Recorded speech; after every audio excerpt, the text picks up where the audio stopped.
Over 100,000 people were brutally slaughtered in the Roman Colosseum, their screams echoing through the ancient city as the crowd roared with excitement, a grim reminder of the dark underbelly that lay beneath the grandeur of ancient Rome. The city was a place of stark contrasts, where exquisite architecture and refined culture coexisted with unimaginable cruelty and brutality. At the heart of this darkness lay the institution of slavery, with estimates suggesting that up to 40% of the population were enslaved, forced to toil in brutal conditions, their bodies often broken and their spirits crushed. The Roman Empire was built on the backs of these slaves, who labored to construct the iconic landmarks that still awe us today, from the Pantheon to the Roman Forum. As the empire expanded, so too did the scope of its brutality, with entire cities being razed to the ground and their inhabitants sold into slavery or butchered on the spot. The Roman historian Tacitus wrote of the destruction of the city of Jerusalem, where thousands were massacred and the survivors were paraded as trophies, a grim testament to the empire's ruthlessness.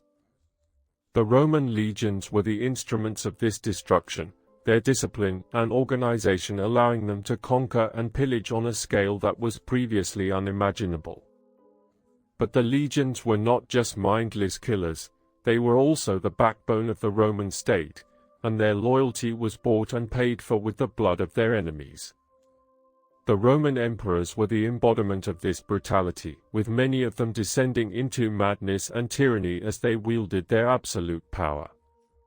Caligula, in particular, was notorious for his depravity, ordering the execution of anyone who crossed him, including his own family members, and engaging in twisted acts of sadism that would make even the most hardened modern-day serial killer blush. His successor, Claudius, was little better, using his power to settle personal scores and eliminate anyone who threatened his rule. The Roman Senate, which had once been the bedrock of the Republic, was now a mere puppet of the emperor, its members cowed and intimidated by the constant threat of violence. But the darkness that pervaded ancient Rome was not just limited to its politics, it also seeped into its culture and society. The Roman obsession with gladiatorial combat, for example, was a symptom of a deeper psychosis, a morbid fascination with death and violence that was reflected in the lurid spectacle of the Colosseum. The crowds that gathered to watch these events were not just entertained, they were also corrupted, their emotions whipped up into a frenzy of bloodlust and sadism. And yet, despite this, the Roman people were also capable of great beauty and great art, with poets like Ovid and Virgil producing works of sublime elegance and refinement. This paradox is at the heart of the darkness that lies at the heart of ancient Rome, a civilization that was capable of both great beauty and great ugliness. The city was a place of contradictions, where the sacred and the profane coexisted, where the highest ideals of human civilization were debased by the lowest forms of cruelty and depravity.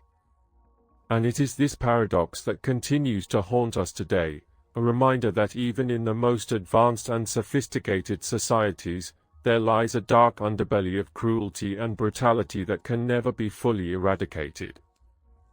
As we gaze upon the ruins of ancient Rome, we are reminded of the transience of human civilization, of the impermanence of even the greatest empires.